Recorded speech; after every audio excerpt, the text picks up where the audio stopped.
বাবা, হ্যাঁ দেখো ও যে তোমার স্টুডেন্ট না, যে তোমার কাছে টিউশনি করতো। হ্যাঁ তাই তো। আরে ওকে তো অনেকদিন পরে দেখলাম। চল চল ওর সাথে কথা বলে আসি। এই তুমি সৈকত না? আরে স্যার, আসসালামু আলাইকুম। কেমন আছেন আপনি? ওয়ালাইকুম আসসালাম, ভালো আছি। তুমি কেমন আছো? বাবা, ও কেমন আছে তুমি দেখতে পাচ্ছ না?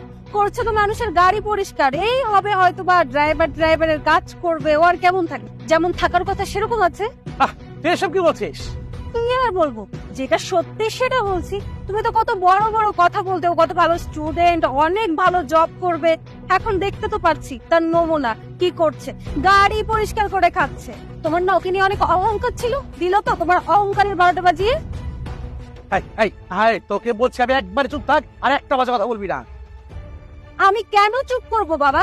আর আমি যদি চুপ করি তাহলে তো সত্যিটা মিথ্যা হয়ে যাবে না। ও এখানে গাড়ি পরিষ্কার করছে, ড্রাইভারের কাজ করছে, এটা তো মিথ্যা হয়ে যাবে না। তুমি সবকিছু দেখার পরেও ওর সাপোর্ট নিয়ে কথা বলছো। শোনো, ও যখন ভালো রেজাল্ট করতো তখন ও এমনি এমনি করতো না, মনে হয় নকল করে নিয়ে পাশ করতো।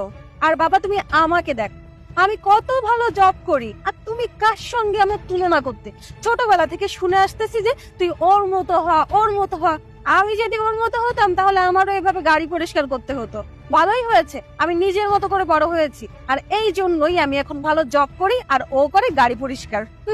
আরে মনিব, তুমি ভুল ভাবছো। এই গাড়িটা বাবা, তোমার ওকে এক্সপ্লেইন করতে হবে না। ও তো এমনি ছোট থেকে বেয়াদব, বেয়াদবি রয়ে গেল। আমি ওকে মানুষ করতে পারলাম না। বাবা, এই ছোট লোকটার জন্য তুমি আমাকে অপমান করে কথা বলছো, তাও আবার এই ছোট লোকটার সামনে। তোমার মেয়ে কত ভালো জব করে, এটা নিয়ে তো কখনো তুমি অহংকার করো না। আর এই সামান্য একটা কাজের ছেলের মতো দেখতে ওকে নিয়ে তুমি এত বড়াই করো, এত অহংকার করো, আর এখন ওর সামনেই তুমি তোমার মেয়েকে অপমান করছো। সেই ছোটবেলা থেকে দেখে আসছি, সব সময় তুমি ওর সাপোর্ট নিয়ে কথা বলো আর ওর সঙ্গে আমার তুলনা করো। তুই থাম। ওর কতটুকু যোগ্যতা আছে আমি জানি। ছোট বাবা, তুমি ওর কথা কিছু মনে করো না। আর তোমার সঙ্গে দেখা হয়ে খুবই ভালো লাগলো। আসি বাবা, ভালো থেকো। হ্যাঁ চল তো, চল আয় আয়।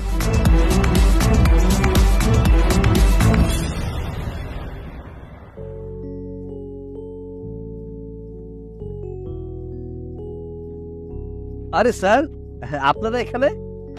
তাই তুই এখানেও চলে এসেছিস নিজে অপমানিত হওয়ার জন্য? তুই চুপ থাকবি? কেন চুপ থাকবো বাবা? তুমি ওর দিকে একবার দেখো, আগের দিন ওখানে অপমান করেছি তাহলে তোর পোষায়নি, তাই না? এখানেও চলে এসেছিস, এখান থেকে যা, আমাদের মন মেজাজ ভালো নেই। স্যার, আপনাদের দেখে উদাসীন মনে হচ্ছে। কিছু হয়েছে আমাকে বলুন। না আসলে